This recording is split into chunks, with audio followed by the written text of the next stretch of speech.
Okay, well, we're going to go ahead and get started today. Thanks to those of you who shared in the chat. We appreciate that.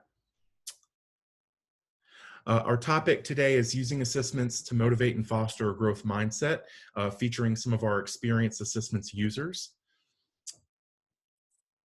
A few notes on meeting etiquette and Zoom behavior. Your microphone and audio controls are in the bottom left-hand corner. Make sure to stay muted throughout the presentation. However, you can feel free to share your video. You can access the chat in the bottom middle of the screen in your Zoom window. Please feel free to share your thoughts. As a side note, we have a relatively small group today, so please feel free to liberally share your wonderings, your thoughts, your questions as we proceed to make sure that we have a high quality discussion throughout the presentation. Our goal today is that participants will learn valuable classroom practices from experienced assessments users and gain concrete ideas for fostering a growth mindset in their classroom. To meet that goal, first we're going to do a brief overview of assessments and some introductions. Then we'll dive into our presentations from our featured teachers today, followed by a Q&A where we'll share some of the questions that you asked throughout the presentations and have our presenters respond to those.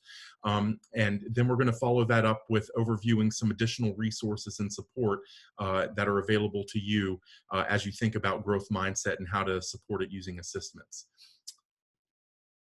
As a quick note, all attendees will receive a follow-up email with this session's slide deck and recording after the webinar. So if you want to reference any of the material or you felt like something moved too fast, something like that, you will have those materials at your disposal for your reference. So I'm Brian Story. I'm one of our teacher engagement managers at ASSISTments. Prior to this work, I taught for a decade in DC public schools and Norfolk public schools in Virginia.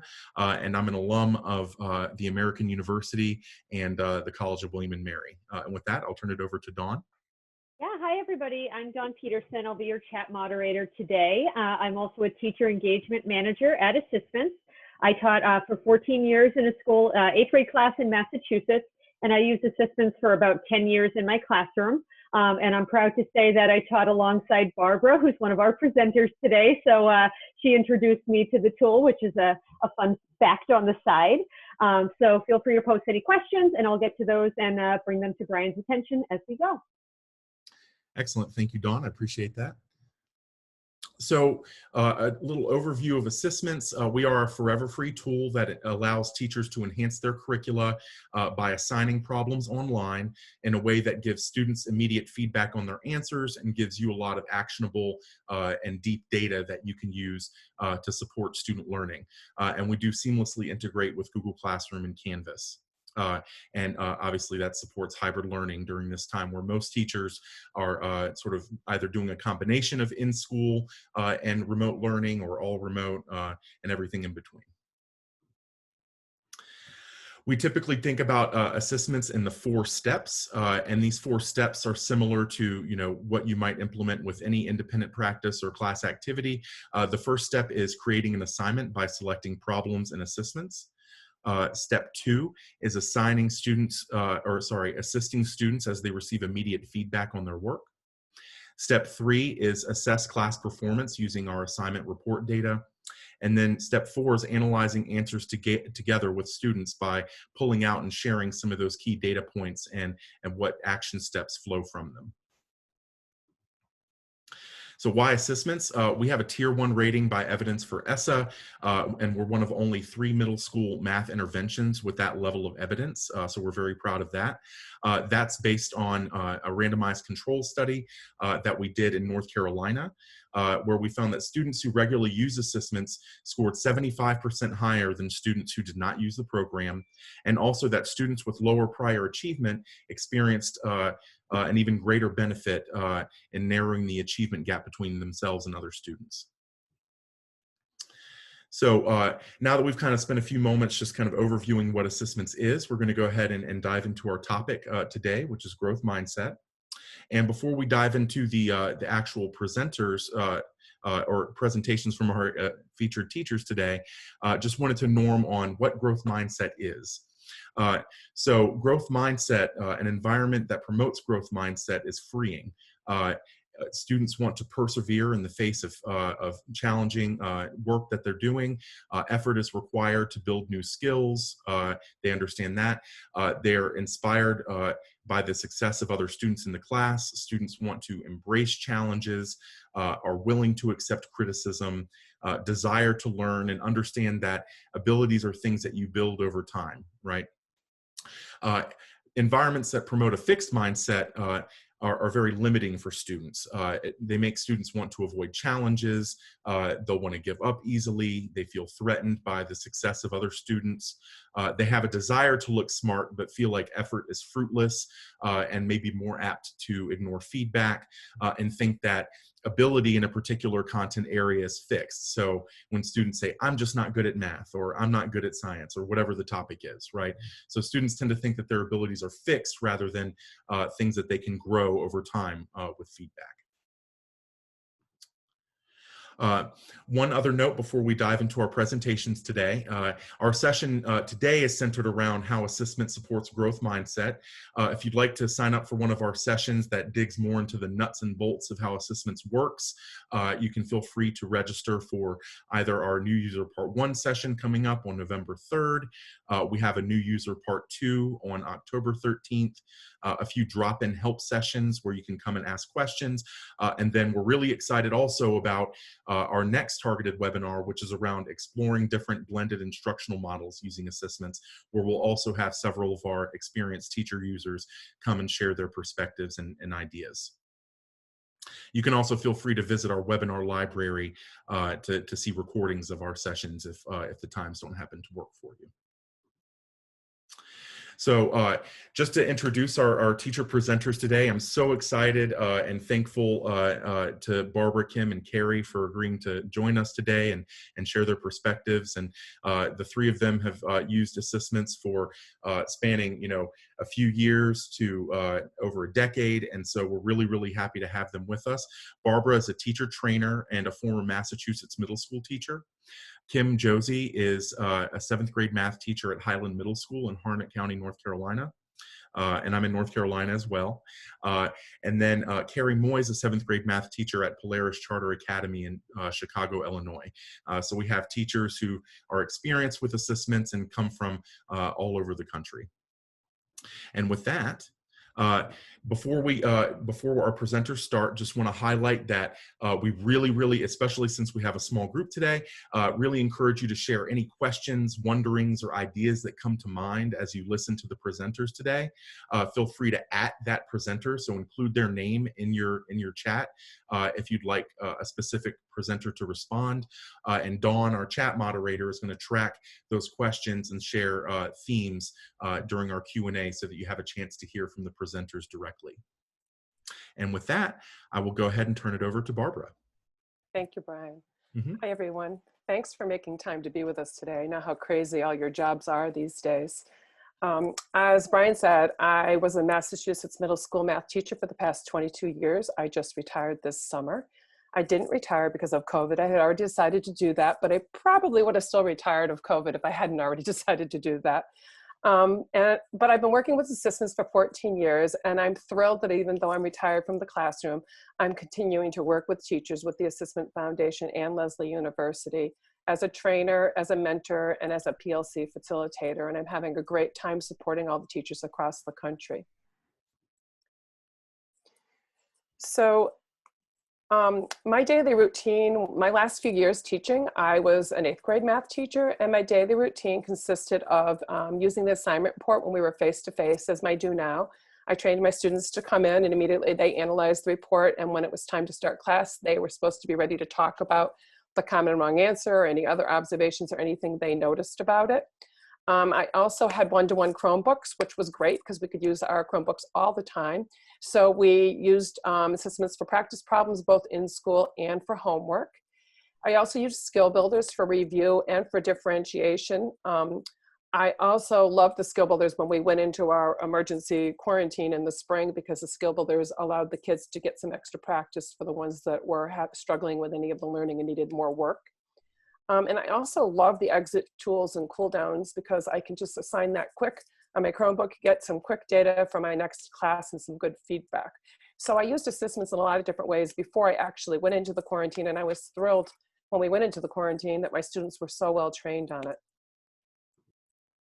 So my problem of practice is what most of you have is a problem of practice. By the time kids get to middle school, they have already decided that they're not good at math because they make mistakes, because they fail. They very much see the math world as right and wrong instead of this progression of learning.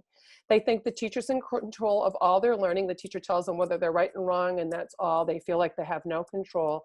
And they think if they don't get it right away and they struggle, that they're not good at it. So my approach is to use ASSISTments to create a collaborative learning environment which can promote the growth mindset thinking, and that's what I'd like to tell you about today. So for me, there are 3 steps to promoting growth mindset learning using the ASSISTment tool. You can see the 3 of them listed there. I like to teach the students how to use the tools to support their learning through classroom discussions, and teaching students how to use their own data to drive their learning towards the learning target. Today in this presentation, my focus is about the classroom discussion. So first of all, this is something that we think about face-to-face classroom, but we still need to think about it even in our online learning environment, that students need to feel safe and a sense of belonging in order to participate in any kind of classroom discussion. So I want to emphasize to you to always remember to anonymize your reports for privacy. I want you to teach the students that the data is not a grade, that it is a score and information on how they're doing, because this makes them relax and not go, oh, I got an F on that. And instead like, oh, I'm struggling on that. Why am I struggling on that? I also like to set up routines at the beginning of the year, train them, and use the same routines over and over again, because this makes the students feel very safe. They know what to expect. They know how you're going to go through it. I like to teach that the data is not a graded score, and I do this by verbally modeling what the data tells me as a teacher and what it tells students. So I speak as the teacher and I say, oh, I can see we didn't do that well last night. Overall, our grade's 35%, but that makes sense because we just started to learn that concept. I'm sure that score is going to improve. Or I model the student voice by saying something like, oh, look at this. Everyone else got the same one wrong that I did last night. We're all struggling on the same thing. And instead of feeling like, oh, I got that wrong and I'm the only one that got that wrong, they now have this sense of belonging of, oh, other people struggle with that too. I wonder what it is. And they move away from that, seeing it as a mistake, and start to see that there's something to be learned here through this mistake. All these things can help the students become part of this collaborative learning environment. So on this screen, I'd like to model for you an example of how I would actually do this. So on this little screenshot of this item report, the very first column, the first 57%, says the common right answer was 4, and 71% of the students of the wrong answers were 4. The correct answer is actually 25 hundredths. So it was taken from a table. I'll just tell you quickly so you understand what we're talking about. It was taken from a table, and instead of taking 1 and dividing it by 4, the students multiplied times 4. So when I see something like this, I know what the mistake is. And as teachers, we're quick to want to just go teach the right thing and say, oh, I see what you all did wrong, and here's what we did. And we assume what the error is, and right away we want to teach to that mistake. And this does save time, and we're always trying to save time to get right to it and review and reteach on that common wrong answer. But it's not productive for the student to teach to that mistake, because the student's it's not student-centered, it's teacher-centered. As you should instead go at it with, and they're going to tell you what you anticipate to tell you, but they might not. You might uncover some other understandings that you didn't understand was going on amongst your students. So instead, I would open this discussion with saying to the students, I noticed that many of you got 4 on that first problem, and I was wondering where you got 4 from the numbers on that table. Would anybody like to share their thinking? And this opens the floor for discussion, even to the kids who got it correct or didn't do it, because it invites everybody into the discussion. So there's that sense of belonging. Uncovering those student understandings through the discussion makes the student part of the process. So they eventually say to you, oh, we see what we did. We multiplied by 4 instead of dividing by 4, and that comes out in the discussion. but you've made them collaborators in that learning progression rather than you saying, here's what I see, here's what I know, let me teach it to you. And this promotes a collaborative learning culture, and it creates that learning partnership between the teacher and the student. And that's how we start to move our students into that growth mindset thinking. So the benefits of this approach versus teaching to the mistake or reteaching without discussion is that all students can contribute to the class discussion, even when they didn't do the homework or they didn't get it correct or they weren't sure what it was about. And maybe they didn't even understand how to do it, but now through the discussion, they get to understand. The students also share in the common wrong answer. Along with the successes, they can view the data on the report and see they're not the only one that got it wrong, that everybody else is also struggling. Through that discussion, students begin to see that they are part of this collaborative learning environment between that student and the teacher. It promotes that collaborative learning culture and creating that partnership between you and your students and shifting it from being student and teacher centered versus just teacher centered. And that brings us towards that growth mindset thinking that they'll begin to start to see. And it doesn't happen overnight, but through time with these consistent routines, it does happen to a great many of them. And it's really exciting when it happens. That's it. Excellent. Thank you so much, Barbara. That was wonderful. Just as a reminder to those of you in attendance, and again, because we have a small group, we really depend on you to share any questions, wonderings, or ideas that came to mind as you listen to Barbara's presentation. Feel free to include her name in your comment in the chat if you'd like her to address a specific question. And Dawn, our chat moderator, is going to track those questions and share themes when we get to the Q&A portion of today's session. So thanks again, Barbara. We appreciate that. And with that, I will turn it over to Kim. Hey, I'm Kimberly Josey. I'm from rural North Carolina. So my school, middle of nowhere, kind of. We have a big transient population due to being close to Fort Bragg. So we have a lot of students coming and going, not really knowing what they're coming to us with and what they're, and those kind of things. We started out our school year, the first 5 weeks, fully virtual. And then this past September 28th, we opened up to an A/B schedule. And then by the end of October, I think we're moving to the option that kids will be in school 5 days a week versus the A/B thing going on. I've been using ASSISTments since my first year teaching. Granted, that was only 3 years ago, but I have really loved it, and I've grown a lot with it in those last 2 years and 3 months. So I'm excited to talk about how I use ASSISTments in the part of the actually doing the assignment, like what's happening while the kids are working through the problems. So my daily routine with ASSISTments when we were in the building in a normal school year, I would assign homework on Monday and it's due by Friday. Kids more and more these days are super busy during the week, and so I like to give them the option of when they could complete that assignment. It would be 10 questions, and they'd be spiral review questions. So I liked bringing in that concept of spiraling into the practice with ASSISTments, and then we would have the chance to talk about that data on Friday. I would then also use occasional practice sets, and then similar to what Barbara said, I use a lot of skill builders. I really love that rote practice that they get with that, and it helps to build that confidence with the topic. For this school year, I've used things that ASSISTments has to supplement practice that I would normally use. I don't really have the opportunity to do paper copies all the time, and I like the immediate feedback that students get with ASSISTments. Normally I'm walking around the classroom and checking as they're working, and I can't do that when they're all virtual. And so ASSISTments gives me a platform to still be able to do that. And then I'm still using skill builders, of course. So some of the problems of practice that I'm going to be addressing today is the challenge of promoting growth mindset among students when they don't get a chance to practice without being punished for making mistakes. Especially with math, you get the right answer or you don't, or you're close to the right answer, you're on the journey to the right answer, but they just see it as I didn't get the right answer. Regularly being defined by a grade or a score rather than the journey that they went on to being successful with a concept. And then similar to what Barbara also said, in the fact that they equate getting one problem wrong with being a failure. How often do we hear kids say that they can't do this, or I completely failed, I didn't get any of these problems right, or my score is so bad, so that means I'm going to just fail the whole class, and they get really dramatic with it all. And so our goal is to try and prevent those things from happening by doing things that foster that growth mindset. So one of the ways I like to do that is to take the time to really praise the successes and accentuate the fact that we're learning from our mistakes. So in the assessments report, there are the green X's, and in my class, I praise those. Those are successful in my class. They receive full credit when they get a green check, so they don't lose points for me when they get a green check. And then I also talk about the fact when they have a highlighted red X or just a red X, they know that we're going to take the time to look over those problems and understand why we got them wrong.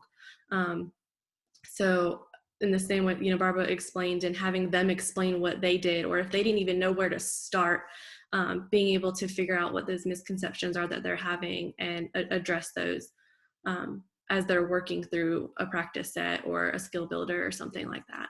So what I have next are some examples of how I break that growth mindset, or build that growth mindset and break that fixed mindset. So the score doesn't equal the grade in my class. So this is an example of an assignment that looked over unit rate, and you can see that this student had a green X, they had a highlighted red X, but they had 3 checks. So they scored a 67 in assessments, but when I put that assignment into PowerSchool, they're gonna receive an 80 on it. And so they're getting credit for those green X's, they're getting praise for those green X's. And we're gonna take time to talk about number 3 that they got wrong. This one student didn't do as great, so definitely need to speak with this student. They had a red X in addition to that highlighted red X, and so their score was much lower. And so this student, they got a 47, they're gonna feel really, really bogged down. And while a 60% isn't, it's a passing, it's not the best grade, some students aren't gonna want that, there's still a big difference between a 47% and a 60%. And so they do get to see that. And we can have that conversation about question 2 and question 5 and figure out why they got those wrong. And I can say, look, I know you got 2 out of these 5 questions wrong, but you figured out number 3. So good job doing that and praising the fact that they figured out number 3 before deciding that we're gonna talk about 2 and 5. And then this student, this is a situation that I feel like happens a lot, where they're like, I was so close to getting that 100%, Miss Josey, but I got 2 green X's, it's the end of the world, when in all actuality, you can praise them for the fact that they got all those questions correct. They figured out how to answer 2 and 3. And so one of the nice things about, that I've actually learned through teaching virtually in the world that we're in right now, is I'm watching their answers form on assessments. So if you refresh the page every couple minutes, you can see that. And so as they're working, I'm taking time to say, hey, Johnny, great job figuring out question 2 and 3. You did an excellent job on today's practice. You got all of those questions right. And so I'm finding opportunities to tell them that before they get the chance to be frustrated with the fact that they got 87 when they got them all right. Like, no, you didn't get an 87, you got a 100, you figured out all those questions. The other thing in building growth mindset with skill builders. Skill builders help build fluency, and they really encourage students to keep trying even if they get frustrated.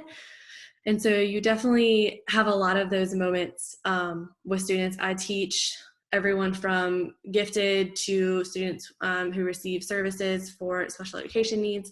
And so this student, for example, is gifted in ELA, and he's a high achieving math student. And as we were completing the skill builder, I'm seeing all this inconsistency. And so I took the opportunity to say, hey, what's going on? And he was just getting really frustrated. He kept persevering, but he couldn't get those 5 correct in a row. And so I had him talk me through what he was doing. And by doing that, he figured out what it is that he needed to do. This was a solving complex fraction skill builder. And as you can see, those last 5 that he got right in a row after we talked, and at the end, he was like, I get it now. Like, that made it feel so much better. But through all those different green X's and green checks that he got along the way, I made sure to say, yes, you finally got those 5 right in a row, but look at all these other answers that you also got correct. Like, our goal is 5 right in a row, but you got all these other ones correct too. And that's one of the things that I think is really cool about skill builders. With this example, this student is an average to low math student. always needs extra help. She says, I'm confused at least 10 times in a class period. She's a bless your heart kind of kid, but she works so hard and she really seeks out the help and she wants to understand. So on the Friday before this practice, she asked me if she could get extra help on this topic because she was really, really struggling. And I didn't feel she was struggling as much as she thought she was. And so when I gave this assignment and she got those first 5 right in a row, she was elated. Like she came, unmuted herself and, you know, said what right there in that little bubble. I got all of these right in a row. I didn't think I needed this help, but I did. I got them all right in a row, Miss Josey. I got them all right in a row. She was so excited. And so for students who think they're struggling more than they are, skill builders are also a great way to just build that confidence in them. And that's another reason I really like them. And that fits into their growth mindset because now she has the confidence in knowing that she can answer these questions.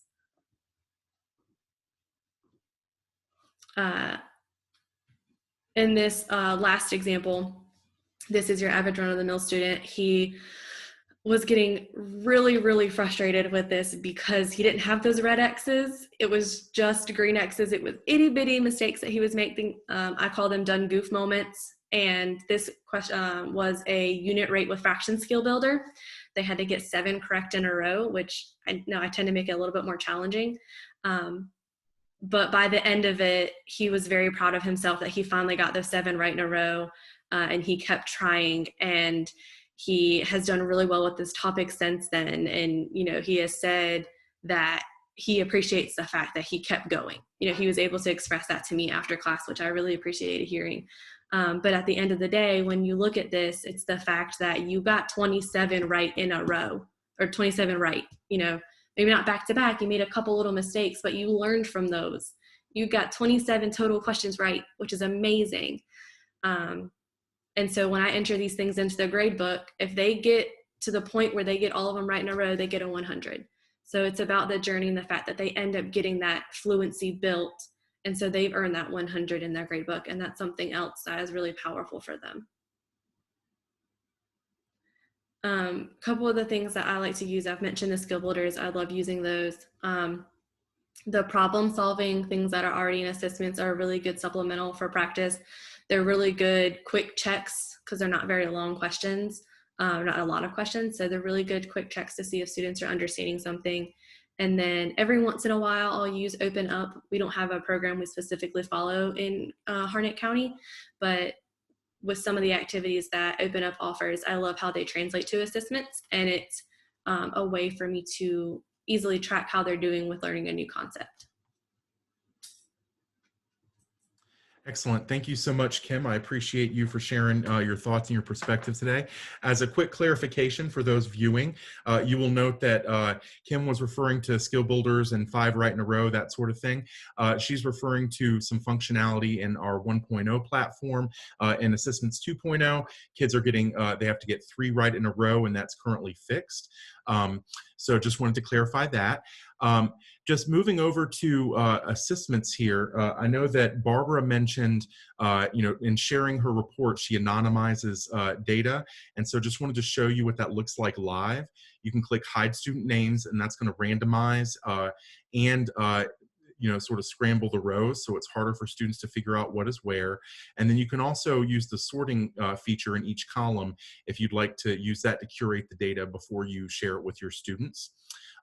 Kim mentioned skill builders, and so when you're in assessments, in problem solving sets, skill builders and problem solving sets are organized according to Common Core and grade level. So you can actually go to your grade level, pick the topic that you want, and everything is sort of organized by standard here. One quick note about skill builders, you'll notice that when you assign them, you can't select problems here. That's because students get those problems randomly from a long set. So you're just assigning the experience, and then they're kind of getting problems randomly. And with that, just another quick reminder to those in attendance. Any questions, ideas, or wonderings, please share those in the chat. Feel free to include the name of a presenter if you'd like them to speak to an issue specifically. And then the chat moderator, Dawn, is going to share some of the themes from those questions and ideas during the Q&A. And with that, I will go ahead and turn it over to Carrie. Hello, everyone. My name is Carrie Moy. I teach in Chicago, Illinois at a charter school, Polaris Charter Academy. We serve K-8 students. I teach specifically 7th and 8th grade math. We began distance learning in March, and that's actually when I found assessments. So I'm pretty new to the program and started using it in March and have learned a lot in how I present it to students and how I use it to build that growth mindset. And so we started this year distance learning, and we're going to continue through November as of right now. We don't know what's going to happen next, but yeah, that's kind of where I'm coming from.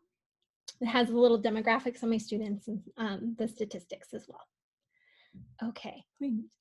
So my daily routine is we use the Open Up curriculum, and so I use a lot of the things that are already in assessments to pull from, mostly particularly practice problems or specific student tasks that I really like, and I assign it as independent practice for students 1 to 2 times a week. So I only meet with students in a synchronous class twice a week, with a small group support once a week, and then asynchronous time. So I usually assign practice problems 1 to 2 times per week. And so my problem of practice really comes along the line with what Kimberly said, is they come to middle school and they're really focused on this grade and this overall score. And so what I was noticing when I would assign this for students, they'd be like, well, I did really badly, I want to redo it. And I'm like, okay, let's talk about it. But they were just more focused on that score and that number. Like to them, the 67% felt like a failing. And so I did very similar to what Barbara and Kimberly talked about, of like looking at the actual data itself. And like, I can look at this quickly and I can actually see that the student got green X's and green check marks, right? I can look at that percentage of like, right next to that first green check mark says a 67% and a green X, but that means that that student took 1 attempt, and then after that mistake, they were able to correct it. And I can also see, so basically I was spending a lot of time diving into these different symbols and understanding them, and I needed to actually translate that to my students. So my approach goes into that next one, where I actually broke down in these symbols for students. And I tried to teach them, like, when I look at this assignment report, this is kind of what I'm seeing, right? And so what does the green check mark mean when you see that? What does that green X mean? And students can actually see these symbols as they're going through the report and at the very end as well. And so I was trying to build student understanding of like how that overall percentage was built and what it is that I see when I'm looking at these symbols, right? And so we kind of talked a little bit and dived more into this idea of what does it actually mean when I get a green X, right? It means that either I used a hint and I use that hint to get the correct answer, or I tried it once or twice and then I finally got it right. And then 3 or more attempts of like, oh, I got it right after the 5th attempt, but I didn't have to look at the answer. And so these are things that we sort of like talked about together of like, okay, what's going on when I see this symbol? And so that became my focus. And moving to my next slide, I really then talked about messaging to both students and parents, right? This is not an actual score percentage-wise, and to try and change that mindset of looking at that percentage as a score and an end-all be-all. And so it was really around this idea, and I'm actually using Kimberly's reflection form as being new, of like, how do I help kids sort of see that, and picking and choosing specific problems to have them analyze and be like, okay, I figured out what that green or what happened in that problem. So like this happened recently. I'm teaching ratios and proportional relationships and thinking about the idea of a constant of proportionality in the equation. And students were like, oh, that like makes sense. I was able to actually see the constant of proportionality is the K in my equation. So that was kind of a cool moment to like have them reflect upon their answers and when they got to the correct answer and what that actually meant.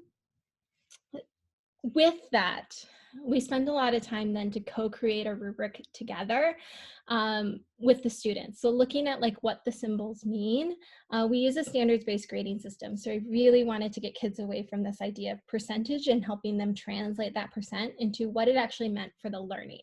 So we co-created a rubric around exceeding, meeting, developing, and beginning on our target of whatever that assignment was, what was the target or the goal of that assignment. And the idea of the language, when we were diving into it, we were talking about like, okay, how many green X's would this be to be meeting? And so we were sort of describing and pushing that together to help students persevere. So a lot of the time was this using the assessment data in this rubric in an individual sort of way. And so what happened is ended up helping students self-reflect on the rubric was where that growth mindset really came into play. I would have them look over their entire report so they get that individualized report and they can actually see their green X's or their green checks or their red X's and how many times they used a hint. And then self-reflecting in a private comment via Google Classroom to me of what they think they would be based in looking at their overall data. And then as well as goal setting next time. So students were like, well, I kept looking at the answers and they weren't really helping me. So I'm going to try and like only look at the answers once or twice and then try the rest of the time. And so they were sort of building this like perseverance towards the learning target, which I thought was really cool. Like they were trying harder and not just clicking, okay, show me the answer right away, I'm moving on after one or two tries. And so I thought that was one of the great things about using this rubric. Excellent. Thank you so much for sharing. We appreciate that, Carrie. Because Carrie talked about our user resources, our parent letter, and that wonderful reflection sheet that Kim Josey, one of our presenters, created, I just wanted to go live really quickly to our website and highlight that you can access those items by going to our user resources. And the parent letter is under support for parents. And the reflection sheet is under support for students if you're curious about accessing those later. And with that, again, chat any final questions, wonderings, or ideas that you have. Feel free to tag one of our presenters if you'd like them to address it. And Dawn is going to share some of those themes and questions that you've shared. And again, because we have a small group today, we do appreciate any questions or ideas or thoughts that are coming to mind. And with that, I'll go ahead and turn it over to Dawn, who will share some of the questions that have been coming up. Sure thing, Brian. I first want to highlight, I just posted in the chat the link to our teacher corner, because this is the first time of all of our targeted webinars that all of our presenters have something that they've created and shared with us that is in the teacher corner. Barbara created a nice video on growth mindset.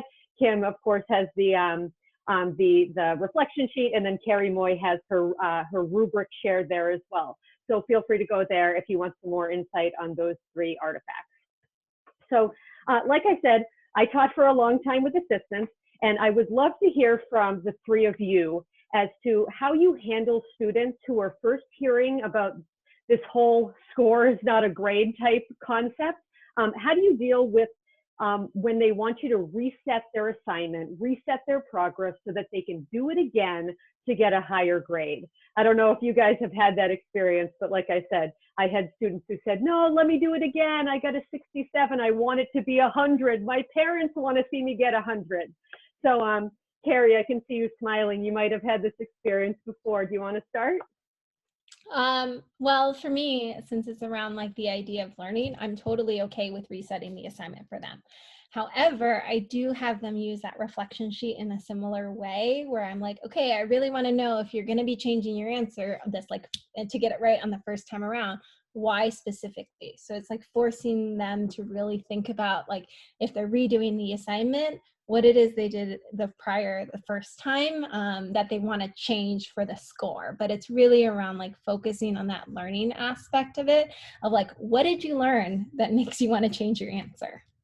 Right, great. And that's a good point, because once students get that report and share their reports with each other, they could easily access that correct answer. So I think the emphasis, like you said, is definitely on learning and making sure they actually understand the topic. How about you, Kim? Anything to add to that?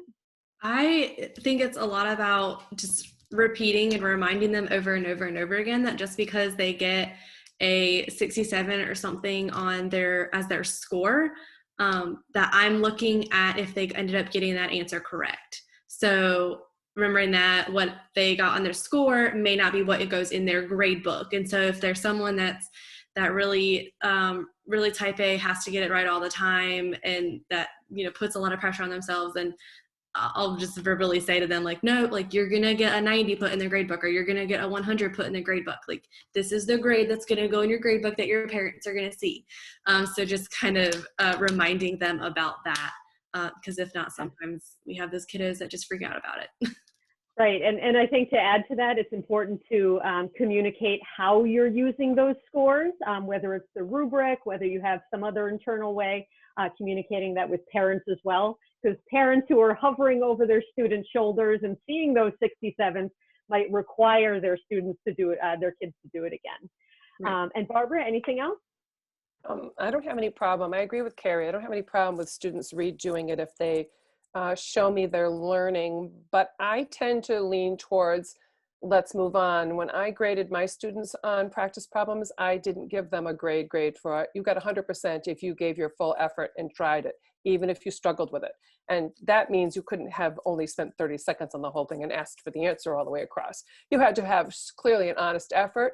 And because I gave kids 100% and it was a tier 1 grade, it was a low percentage. It was only worth like 10% of their overall grade because it was just a homework effort grade.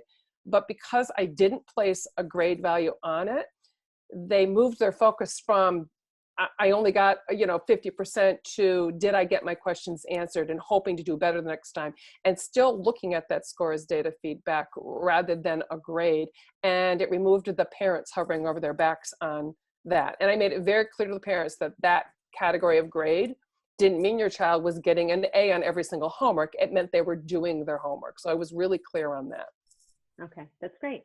Brian, I'm being mindful of time. I have one more question or a couple more questions. Just wave around if you want me to stop.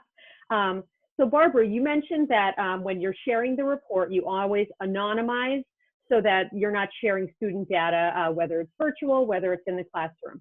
So I'm wondering, as you talk about growth mindset and really the scores on the report are more about learning, do you ever notice the climate shift in your classroom where students are comfortable sharing their personal data, or do you not even touch that?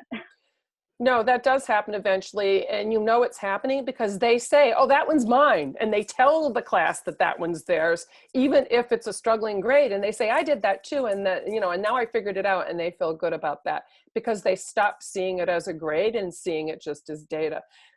Somebody asked about anonymizing the names all the time in the chat box, and I had put out there to everybody that sometimes somebody does something really cool or really makes progress and you want to show their name. You can go to the 3 dots to the right of the name and just show one name, but I never do that without asking the student privately first. But if the kids call out, oh, that's mine, or, I did that, oh, yay, I did better than yesterday or something, I'm all fine with that and let the whole class, congratulate them on that. But I don't ever display all the names to the whole class ever. Great. Thank you. I've got one question here for Kim. So that you say that you're in a virtual environment, fully virtual right now, and you use the reports by constantly refreshing them to see where students are at. And actually our co-founder, Christina Heffernan, is in the webinar today, and she said something that I really like. You're moving around the virtual room. So for teachers who are looking to give that immediate positive feedback, and that's something I resonated with too, that how much positive feedback you give to students, whether they got it right on the first try, second try, or third try. Any tips for teachers who are working in a blended or hybrid, or virtual model, just to how to kind of move around and give that feedback live? So I saw that comment in there, and I love that. That was an interesting comment.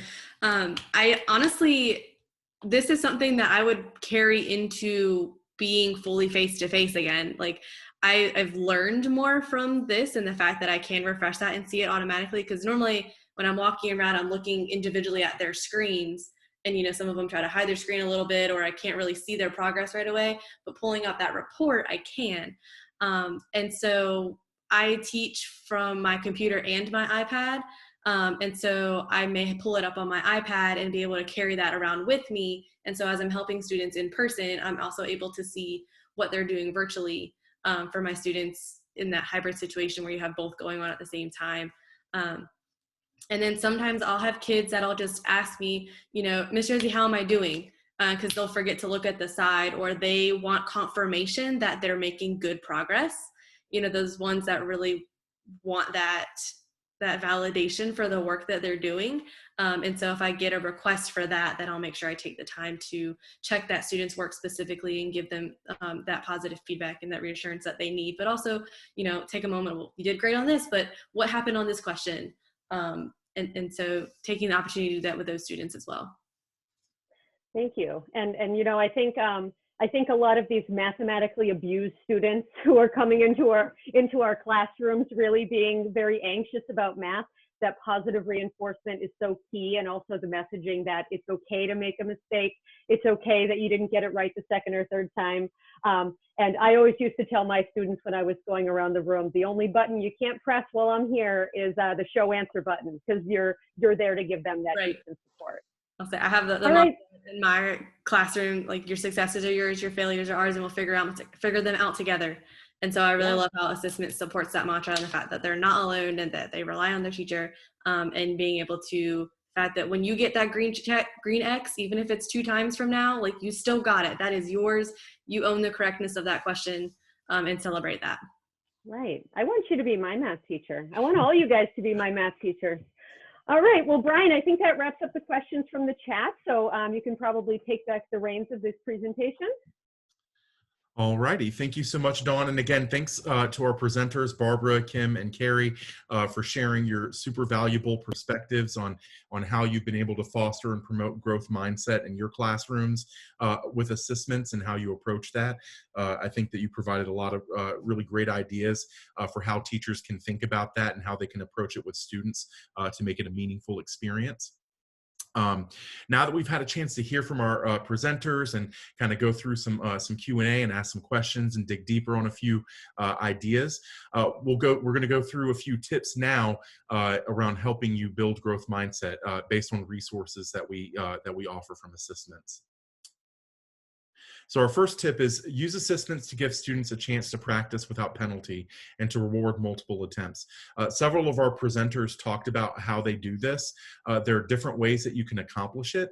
But the 2 key points that we see are sort of messaging that the percentage score is not a grade and that green X's are good too.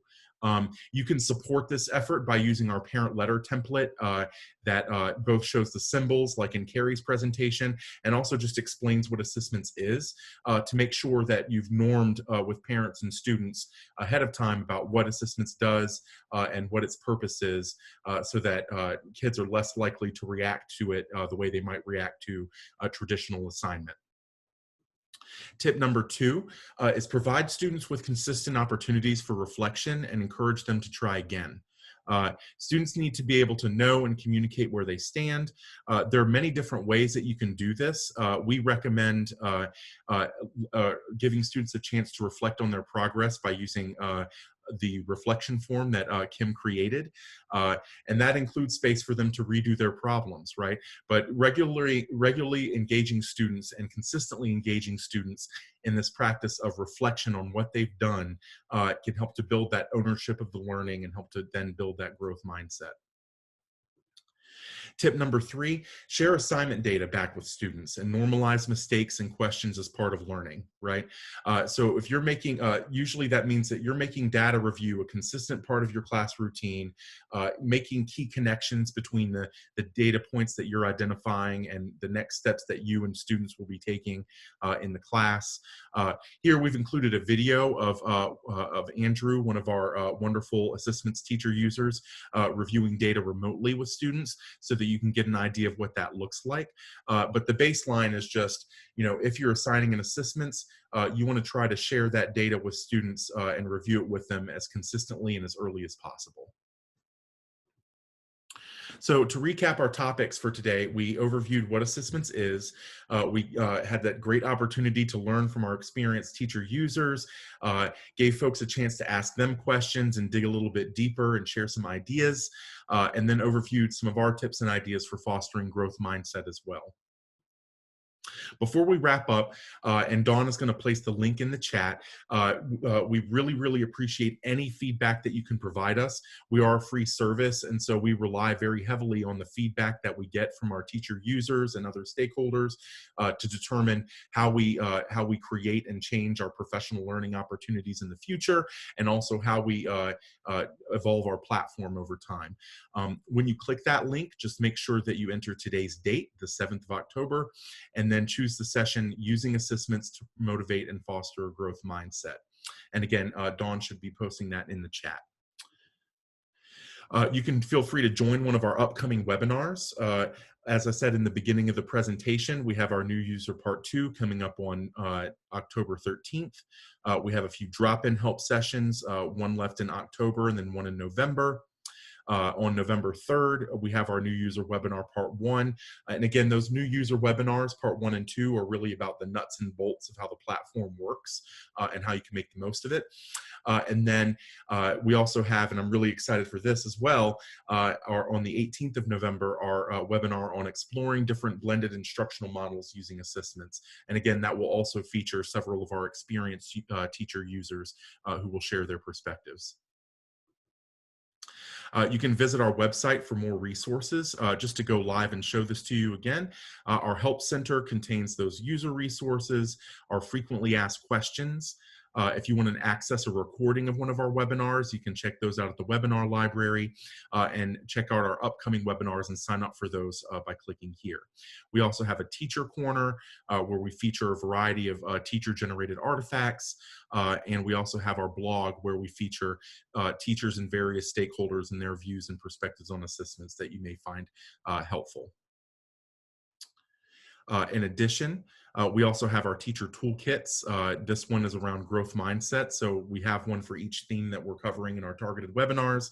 We've got getting the best start, differentiating for diverse learner needs, and now growth mindset. So we encourage you to check out those toolkits. You can join our Facebook teacher community, Facebook user community, where you can learn from people with various experiences with assessments, teachers, internal staff, lots of great conversations happening there.